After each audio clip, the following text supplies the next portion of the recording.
so many things for me. You do my heart, my mind, my soul, my praise. Yeah. Oh, belongs to you. Oh, my own. I will give my all. I lay down my life. There's so many things for me. Oh, Lord. Oh, my mind, my soul, my praise. Yeah. I give my all to you. There's so many things for me. My heart, my mind, my soul, my praise. Yeah, yeah. Oh, yeah. I will give my all to you. Lord, you're the only one that will do. Yes, my heart, my mind. Yeah, yeah. Whoa, ooh,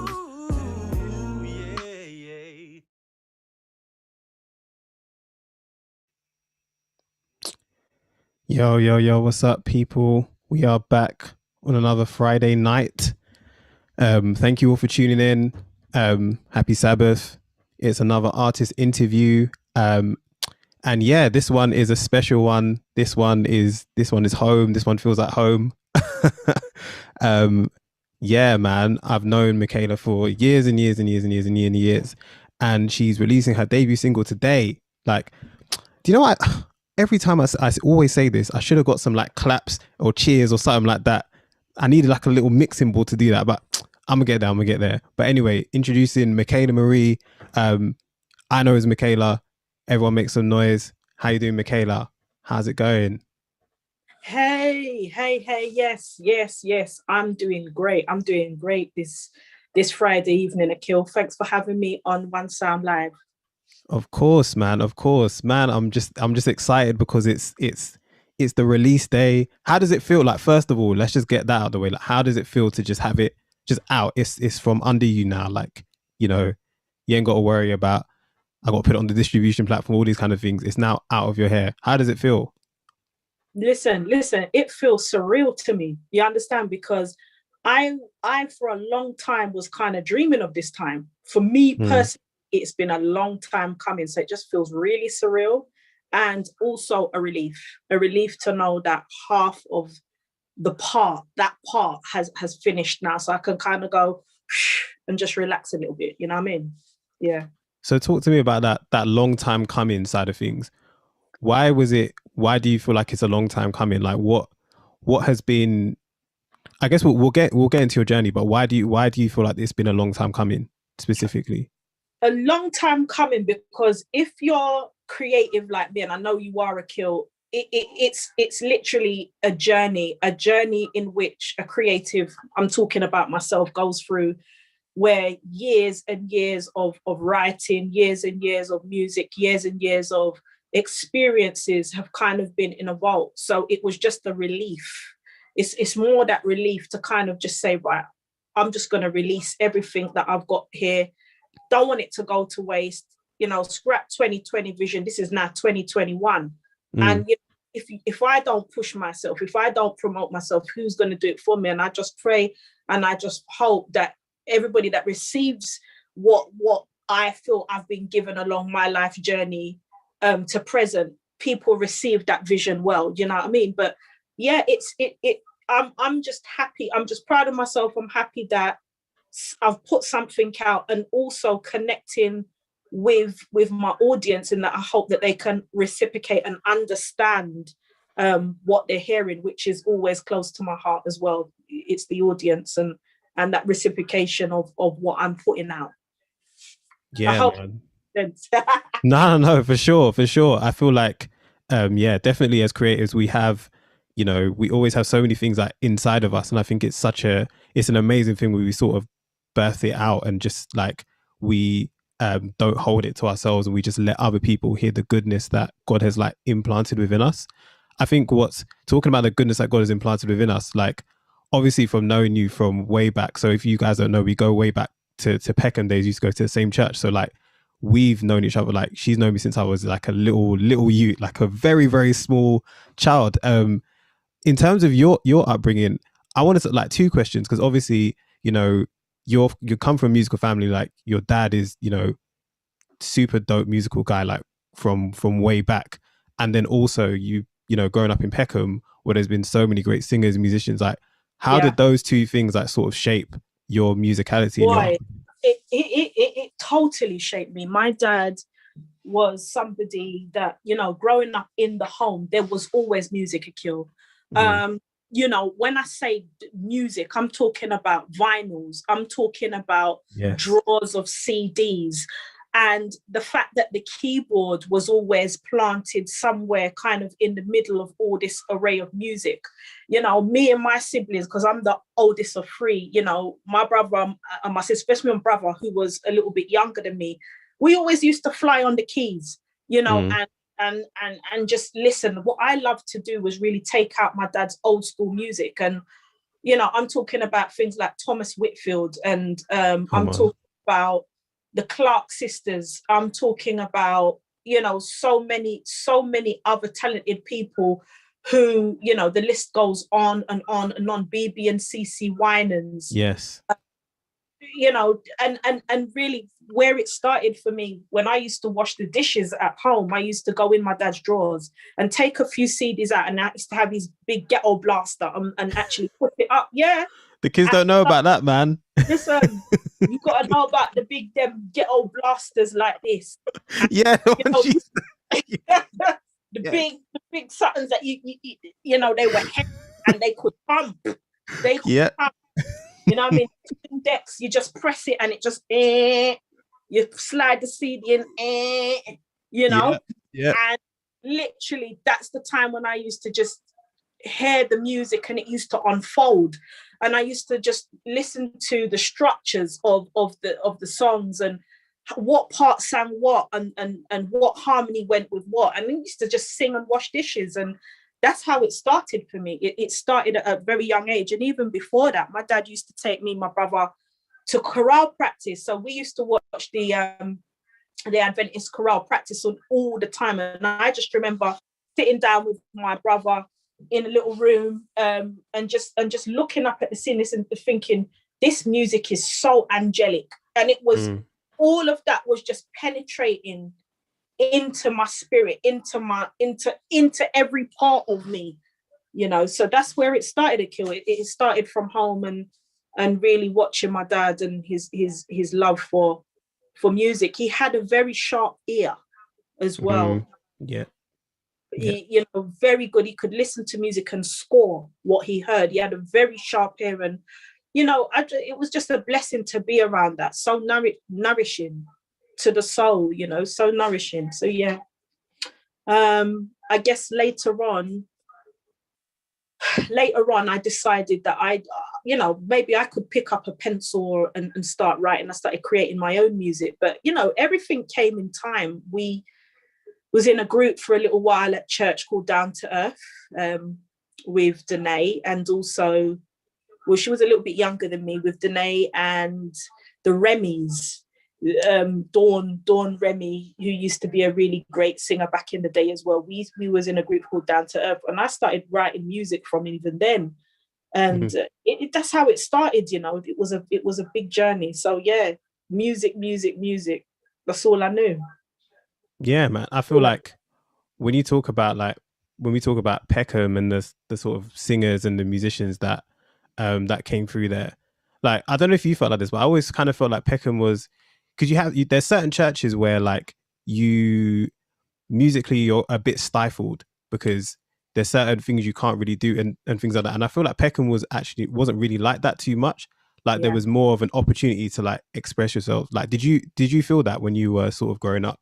Like it wasn't too like restrictive? Because I know, like, for coming from an Adventist background, sometimes it can be like that. Like it feels very restrictive, and you're just like in this box of you Yeah. can't be too this, can't be too that. So how did you feel like I, Peckham I, I did that? think I feel that Peckham had some really great times. I think there was a lot of opportunity to grow and to develop. I think that that is where a lot of us got a hard school learning from, the discipline. And I think learning comes in different ways. And even if it wasn't musical, it was literally just to be able to work with different teams, just to be able to tolerate different characteristics, and just to kind of give you a overall shape of what how you would necessarily progress musically. And I think it did wonders. I think, you know, despite the ups and downs, because there's always ups and downs everywhere you go, I still believe that Peckham had some great moments and still does. I think with every church we go, there's a tendency to go up and then come down, and go up and come down as people fluctuate in terms of leaving and living their life, and then coming back, and then, you know, going off to get married and doing all manner of different things. But yeah, I think Peckham had really been the benchmark, especially for me, because a lot of people, you know, I remember, you know, going around singing at different churches, and a lot of people say, oh, at least something good can come from Peckham, because, you know, Peckham was predominantly seen as one of these ghetto areas, you know. You know what I'm saying? Like, you don't go true. Peckham, but trust me, some gems in Peckham still, you know. We learn a lot. We learn a lot in Peckham Seventh-day Adventist Church. So yeah, definitely a kill. In terms of like, and in terms of like outside of Peckham, who would you say there's other people that you looked up to, like, musically within church? Like, we'll talk a bit about outside church afterwards, but like within church, not necessarily Peckham, but just like within, like, maybe Adventist circles or church circles. Who would you say that you kind of looked up to, or who kind of helped you out along the way? Or I always, because because I grew up from that circle, I would have to say I really looked up to the Seventh-day Adventist chorale, just because the way that they were able to not only just do church music, but also to take that message outside and do other things apart from just singing in the church. And I think watching my dad and watching the practices, what I love the most is the discipline of the practices. And watching the practices transform. And what I really loved was, as I said, just watching the chorale singing their parts and hearing the sharp tones. And then, you know, it would be Ken, it would be my dad. No, let's start again. I just feel that was so inspiring. And also, you know, then you've got to think about people like Tony Best, who used to run choirs, you know, all of that. Amazing. It's the benchmark of our church. And we're borderline foundational, to be honest with you, Paul Lee, and, you know, so really, really great, talented musicians. I think in terms of the now, it's time for a change. I think musically, artistically, it, you know, though that was the benchmark, to just allow others to kind of springboard and say, okay, you know, you've done your thing, it's time for us to do ours, and really just start creating and doing our own thing. And, you know, that's what I could say. And I think one of the things that I remember, like, growing up was, I don't know if you remember, like, there was a lot of concerts used to happen, like, all the time. Like, were you part of that whole circuit, and like concerts happen all the time? Like, talk to me about concerts, man. What can I say about concerts? Concerts were the bomb thing. Yeah, understand me? Concerts galore. I mean, I just think for me, concerts were the vein of everything. The experience of the fellowship, but the different aspects of people's vocals and different groups and different sounds coming together to create this fellowship. You know what I mean? From the old school religion to the, you know, whatever you wanted to do. I think concerts, you know, have always been have always been an inspiration to me. It's always good when you can come together and worship and even throw a little dance down when you're hearing the musicians killing it. That's the time, isn't it? Yeah. Musicians giving it 100, that everybody's it's that time everybody's hearing them new chords. Yeah. Yes. Yes. That was it, man. You'd hear some new stuff that you'd be like, oh, what's that? And you go home and practice. Yeah. That's what concerts do, man. They push you.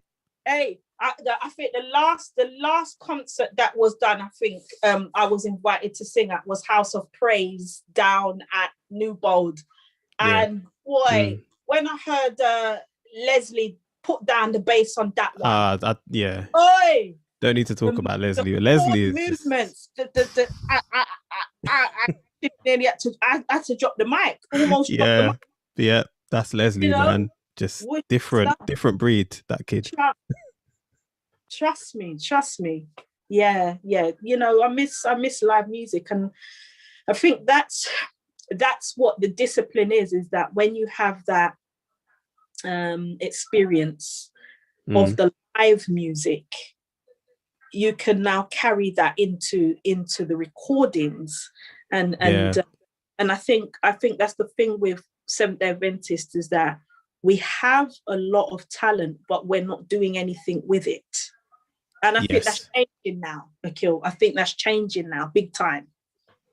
And so, like, when you talk about it changing, I think, like we were just saying before we came on, there's like you said, it was like all the creatives just at one point said, oh, you know what, let me just go and do this. Like, how does it feel to be part of this, like, sort of new vanguard of creative Adventists who are just going out and just saying, you know what, we're not waiting on this and that. We're just going to go and, live out the truth and sing it and put it out there for people to hear it. We're not just going to, just keep it to ourselves. How does it feel to, like, be part of that and, look into others about it? It feels amazing, man. I feel freer than I've ever felt before, because I feel like when you realize there's no holds barred, and you realize that, you have a blank canvas, you just got to do your coloring in, you just got to create. And when you have that mantra on you, not by anybody's means, but, you've prayed about it, you're now doing it. If it's your truth, you're going to live freely and you're going to live it to the best of your ability. I feel like I'm well in my zone. I live, breathe, and eat music. Don't get me wrong. I'm not of the nature that is one that believes that I know everything musical. I feel that on this musical journey, we've got a lot to learn. There's always a lot to experience, and there's always a lot to share and understand as well. So I'm loving the position that I'm in now, and I wouldn't change it for the world. I just feel that it comes with growth. It comes with a journey. It comes with a process. It's not something I can't speak for everybody, but for me, it's not been handed out to me. It's not come easy, but I feel that I've been inspired to see that I've had in my plate more than what I thought I did, and I'm using that. Yeah, man. We just got we have to use it out to the max. So thinking about, like, I was going to ask you about sort of the artists that you listen to, because I know you said you grew up on Thomas Whitfield and Clark Sisters and those kind of people, but, like, outside of that, like, whether it's sort of secular or sacred, like, who would you say artist wise has influenced the sound and where you're at now? You were talking about that old school vibe, but tell me about who you really listen to, or who you used to listen to, like, what shapes your musicality now? That's a very interesting question. I was always drawn to artists that had the ability to transcend the listener somewhere else vocally. And I was always drawn to those type of people from a young age.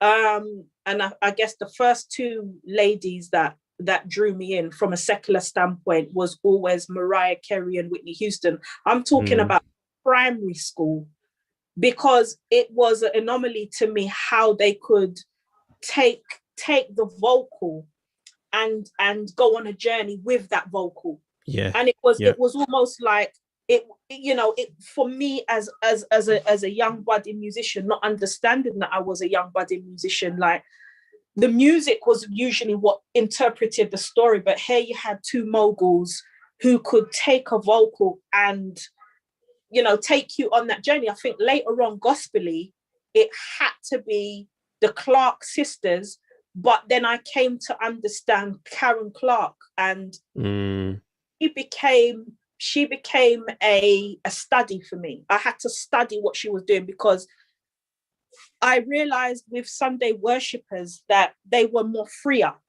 They expressed themselves freer than we did as Seventh-day Adventists, and that there wasn't no shame in how they used their vocal to interpret something. And that left the imprint in my heart, and it made me think, you know what, I like this way of expressing myself musically. And I started to kind of experiment with my own vocal. And another lady that I love a lot is Kimberelle.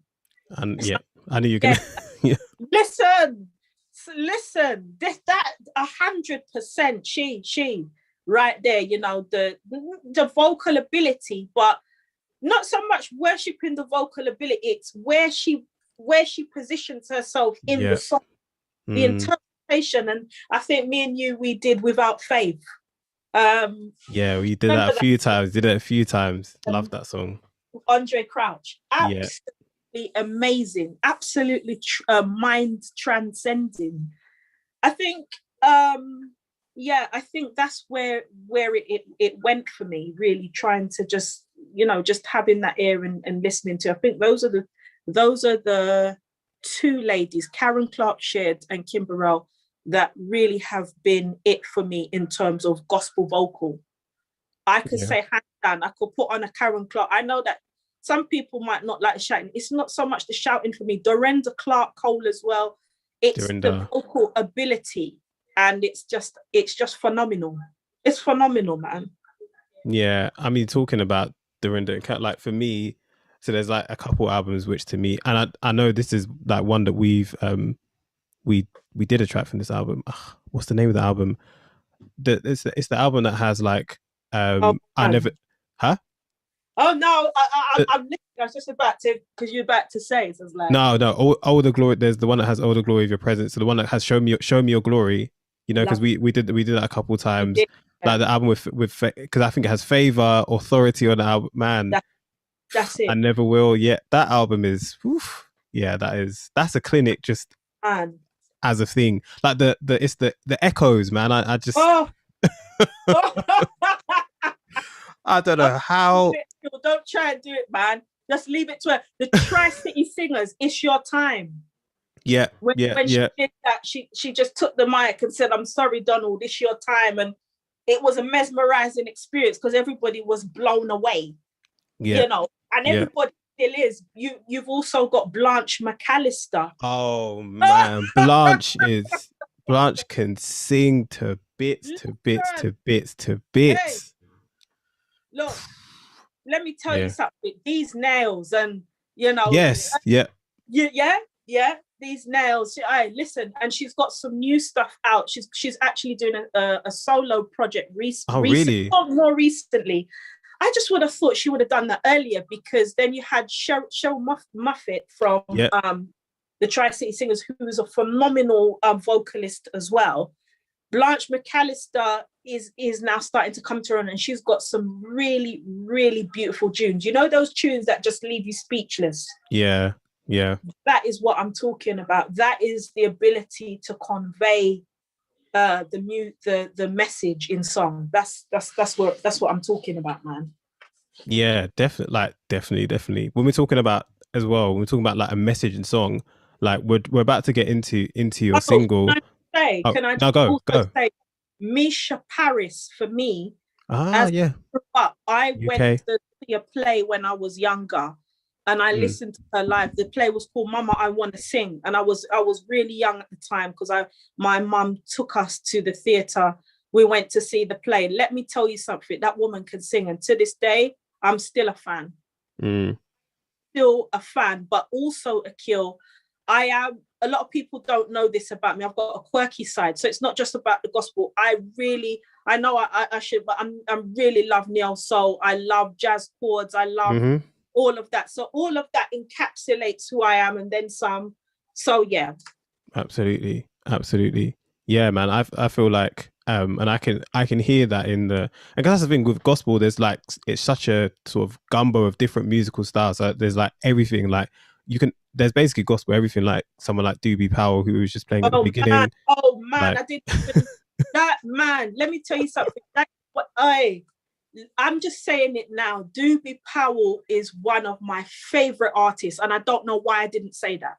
The man, let me tell you something. He's like Rance Allen in some ways. You know, the way that Rance does his own thing, and you just Doobie Powell gone clean. And not only that, I just want to just mention as well, because I will forget, Flowetry, Marsha Ambrosius, yeah.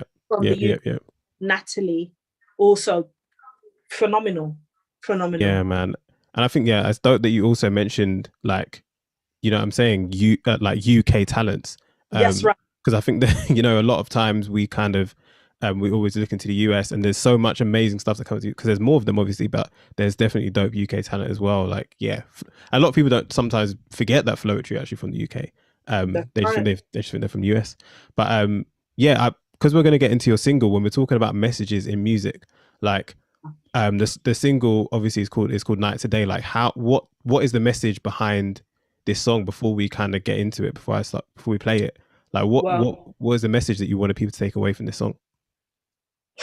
I wanted people to take away the fact that there is hope, and the whole Night to Day concept came about through this whole lockdown. For me, I wrote it as a kind of a message of from God's perspective to man.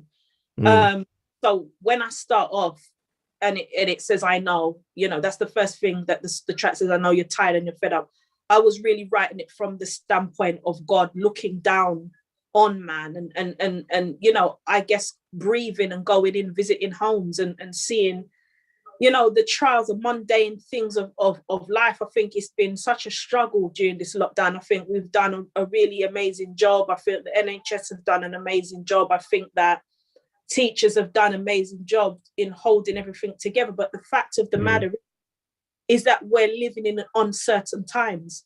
And the thing about it is, Akil, is that, you know, the government stand up and they say, you know, and, you know, lockdown for another X, Y, and Z. And just as you get happy to say, well, it's going to be finished soon, it's like, well, don't get too familiar with this happiness. You don't know. And it's leaving everybody in this limbo. And I think for me, the message came directly, tell the people that love conquers all. And when I say love conquers all, I mean that the comparison between night and day, dark and light, good and bad, you know, there's in this world, there's always that conflict, trial and freedom. They go hand in hand.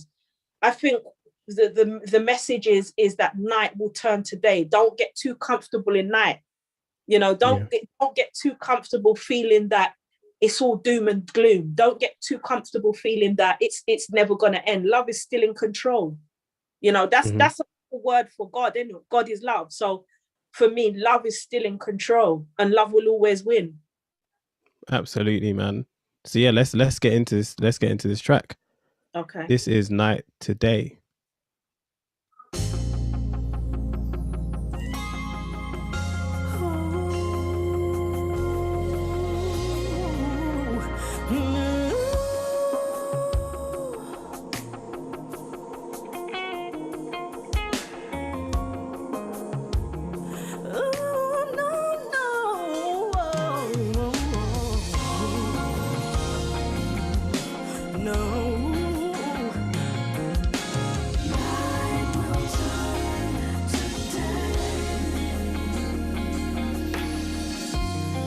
You're tired and you're fed up,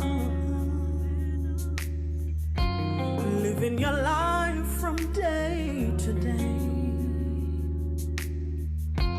trying to see the best in something, wishing that help be on its way.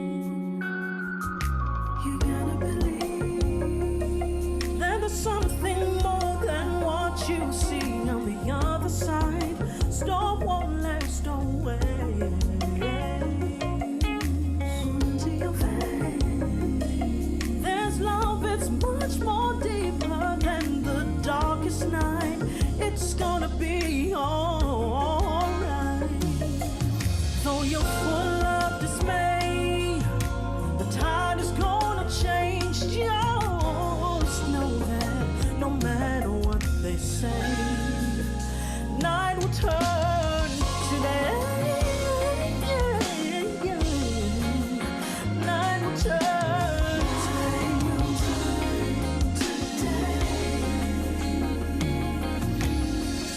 You've given your best through this test, but it doesn't seem like it's good enough. And you ain't strong enough, no, no. You really thought you had this situation on lock. You know that you did the most, but God really had control. Lifting you right up when you were gonna fall. You thought you'd lose it all. Listening to every word you whispered in tonight, saying it's gonna be alright. Things are gonna change. Love will find a way. I know that no matter what they say, night will turn today. Don't give up. Don't give in. Hold on. Hold on. Oh, don't worry. Everything will be okay. Hold on. Hold on. Hold on. Don't give up. Don't you dare give in. Hold on. Hold on. Hold on. Every little thing will be okay if you hold on. Hold on. Yeah, yeah. Oh, then there's something more than what you see on the other side. Storms won't last always, no, no. There's love, it's much more deeper than the other side. Than the darkest night. He was the one lift right up. You thought you were gonna fall. You thought you'd lose it all. Yeah, yeah, yeah. He was listening, yeah. Every word you whispered, yeah. Singing it's gonna be alright. Oh no, no, no, no, no, no. Just hold on. Hold on. Hold on. Oh, just hold on. See, all you got to do is hold on. Yeah, yeah, yeah. Just hold on. Hold on to his love.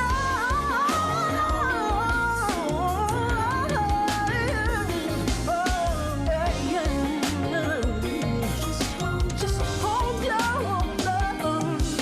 The full of dismay, the tide is gonna change. Just know that love will find a way.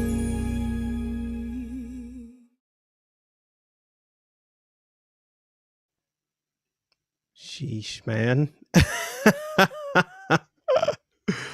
Wow. I mean, yeah. You already know when I when I when I first heard this. Listen, guys, let me explain what happened when I first heard this. Mikaela said this to me like Friday. I said, I'm not ready. I listened to it on Monday. I was going upstairs to get something. I went upstairs, came downstairs, forgot what I went upstairs for. Did it a second time, went back downstairs, forgot what I came for because, mate, my head was just Like the track is just fantastic. I love it. Like I was saying to, so we're gonna talk about Keith in a sec. But I said to both of you actually. It reminds me of Doobie and Kim just like mixed together in just like a just it was just great. It was just sweet in me, man. The groove, the message, it came together well. So I want to ask about just the process. Like, how did this come together? Yeah, let's start there. How did the track come together? Like, Okay. was it like you came up with the music? How did it come together? All right. So literally, I'm telling you, right? Well, Keith actually played for my wedding, and from years back, I'd been saying to Keith, listen, we need to work together. We need to work together. We need to work together. And he finally hit me up. He said, Kay, I ain't forgot you, you know. This was like maybe 2.5 years later. He was like, I ain't forgot you. And I was like, what do you mean you ain't forgot me? And he was like, working together. We got to get on with this music. And I was like, for real? You ready now? He was like, yeah. I was like, about time. So that's how it started. Like, I think a lot of people don't realize that I'd known Keith for a long time, even beforehand. And, you know, I was pleased for him that he was doing his music stuff as well. And we got together eventually, finally. And it was like, had that appointment, the initial appointment with him, and just showing him so much of material that I had. And he was like, yeah, that's great. That's great. This is great. We could do this. We could do that. We could do this. This one has legs. The thing is, what he was saying is, listen, you've got a suitcase of music. It's already done. And let's get on with this. So literally I started penning out, because I obviously I play the keys as well, and I arrange my own music as well. So had this bag load of stuff, and I was getting ready to prepare a track of mine that I'm soon to be releasing with Kerber. And he said to me, Mick, I've got something for you. And I was like, what is it now, Keith? You know what I mean? I'm trying to get sorted out here. What's going on? And he was like, how is about you turn one of my tracks to the track that you're doing now? And I was like, Keith, are you having a laugh? Anyway, he sent me this track. So the music belongs to Keith. He said that he had put blood, sweat and tears in it. So I said, all right, then send it over to me. So when he sent it over to me, listen, I was rolling on the floor. I was like, thank you, Jesus. Yep. It's right up your street. Right up your street. Hallelujah. Like, I literally was like, I was so happy. Immediately I said, Keith, is this what you're giving me, like a blank canvas for me to start this thing? I said, listen, with a track like that, I'll have it, mate. I'll have it.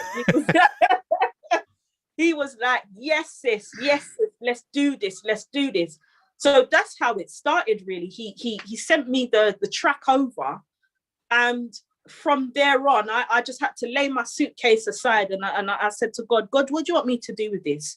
Because now I've got to, I mean, the foundation's already there, Akil. You know that when Keith goes in, he goes in hard. He ain't playing. The musicianship is solid. The track was already set. The instrumental, the vibe was there. So it was now a challenge for me to now say, right, I got to put pen to paper. I had to start. I didn't even approach it all at once. I said, I'm going to put this aside for a couple of days. I'm going to go away, let it marinate, and then I'm going to come back to it. And once I did, I took my pen and paper and I started praying about it. And I said, God, you just need to show me what I need to be doing here, because I don't want to mess up the intricacies. I had to listen to the way that the music was structured. I had to listen to the movements and try to write in adjacent to that. And so I started approaching it piece by piece, and I didn't get the title, which God gave me, by the way after. So it was just a blank line paper and a biro pen. And, I was writing down my thoughts and then scribbling out. And eventually I said, listen, this is it. And I blocked that verse down in. Then after that, I thought, all right, I'll leave that there and I'll come for another verse, put another verse down. And then I said, we've got this bridge. What am I going to do here? And I started imagining things. And, hold on, and what we're going to do, there's the harmonies and what we're going to do there. So I had to organize all of that, create the BVs, create everything. And then it took a while. It took a while, I'd say about 3 weeks or so, for me to try to really get it aced in, and just to kind of like sing it back to Pete, my husband, and kind of, what do you think of this? What do you think of that? And eventually I put a dry run down and I sent it to Keith, and he was like, mate, I'm blown away. You know what I mean? This is it. I'm happy. This was like, you happy with this? Are we happy? Because now we're a team. It's like his music, my arranging on my lyrics and everything. And we just put everything together. He said, right. After that, he was like, okay, it's down pat. We've got the rough. It's time to get into that studio. So once we got into the studio, we just took it in sections, and it just came good like that. So that's how Night Today came about. Really, it came by Keith enveloping me this fantastic tune, and me having to put my suitcase down. Yeah, man. Like, I just think, because I spoke to him, we caught up yesterday. I was just saying, man, like, I know, you know what I'm saying, I've always loved what you do and respected you as a producer, but this thing is just you're just going to just a slightly higher level with this one. There's so many, like, I'll have to have another one with Keith where I just talk to him about this track, because there's so many moments of it's like the vamp, like even the BVs that come in, there's so many things I could say, but I just think as well, one of the things that's overarching for me is just the message is so perfect for now. And that's what I've kind of been blown away by with all the tracks that people are kind of coming out with. They're really applicable for now. Like Byron came out with Broken Hearted, and you know what I'm saying, and Joel's focused on like Nothing But the Blood. Like, these are all songs that we need now. These are all messages that we need to remember more than ever, like now. And I just think it's so incredible that God is like sort of, I guess, just giving you guys these messages, knowing that it's going to impact his people and the people that need to hear it now. Yeah, 110%, 110%. And I just want to say this as well, the journey that I've been going through with this music thing has not been overnight. It's been a process to get to this moment. It's been a process, and it's been a good process. So, anybody that wants to put pen to paper, believe in the process. It's not an overnight thing. It's not something whereby I don't believe people necessarily want to just put any old iron together and then come just for coming's sake. There's got to be a story behind it. But also, it's when you're in that process, it's hard going because you feel the pressure. But you know what? God wants us to be happy with things as well. He wants us to smile. He wants us to be creative. He wants us to jolly up ourselves. I refuse to believe I serve a dead God that is in the business of this mundane, dry, drab attitude, this drab, crusty Christian attitude that we seem to have. And I think that's changing. And I think we as creatives can change that 100%, Yeah, man. No, I totally agree. And I just think for everyone that's out there, again, this is Mikaela's single is out now. So that means you can go and stream it now. You can go get it now. Like, really, it is so important to sow into and, support Christian creatives. Like, this is not easy. These things are not free. Like, no. You might see all the stuff that happens. You think, they just did this and did that. No, this is studio time. This is production. This is mixing. This is mastering. This is so much that has gone into this, and so much money that has gone into this. So it's really important for us to sow back into the people that are sowing into us, that are putting there. Because I think as a creative, like, some things that people don't understand is like, you're actually putting yourself on the line. You're putting yourself out there for people to critique your art. That's and right. People can say, I don't like this, or that stuff really matters. Like, and so when people are positive about your art and when people sow back into it, it really does mean everything, because a lot of people don't like, some people might not understand how deep it is for like creators, but you're literally it's like you're putting your heart out there in a way, right? Absolutely, 100%, 150% with that. I explained to you, Akil, I think we had a conversation offline in the week, that I'm being transparent now, that I went through a period of Jacob's trouble where I was wrestling with this thing and all the voices in my head, is it good enough? Is it this? Is it that? Is it that? It's like sleep, you know what I mean? And you know what I mean? You're getting bombarded with the thoughts that sometimes as a creative, you're not good enough, you know, that you're never going to be the grade. It don't matter how much, what should I say, gift and confidence in yourself that you have. There's going to come a point where you're going to feel like you're not good enough. And really, that's a fight. It's a mental thing sometimes as well. But as I said before, if you feel called and if you feel that you've been given the ministry, we don't all sound the same. We don't all sing the same. There's different audiences to attack and cater to. And yeah, just, you know, if it's God's will, then be that his will. Let his will be done. You know what I mean? And one thing I'm gonna say, don't let no man hinder you, because there are gonna come people who will not believe in you, who will tell you that you're not good enough and rare. Your story ain't their story. That's something I had to learn for me. I had to learn that my story, and sometimes we have to big up ourselves. My story and my journey is not the same as somebody else's. Your story, Akil, is not the same as somebody else. We've all got our own path to walk. So walk in it, and walk in it in confidence and in the grace of God. So yeah, definitely, man. I think I almost feel like that's a great way to sort of close out what we're talking about, is like walking in, you know, sort of whatever path that God has put forward for you. So in terms of just ending with that, then what do you feel like is that path moving forward? Like, do you have more music coming out? Like, what is the path for you now next? I can't wait to share with you guys a lot of music that have been given to me over the years of time. And you know, people might go, oh, you know what, she's saying that. How old is she? I'm not 22. I'll leave that one with you. But in terms of just God giving me, I'm just excited to share snippets and fragments of the journey. So yes, look out for more music from Mikaela Marie music. You know, that I say that name came about through the fact that I'm double-barreled now. I'm married, but before that, you know, I always used to go by Mikaela Hoyt, but I just said none of this applies right now. So it's Mikaela Marie. And that's really what I go by now, Mikaela Marie music, in terms of my artist name. And yet, so there's more from Mikaela Marie music. So look out for that. Definitely. Yeah, man.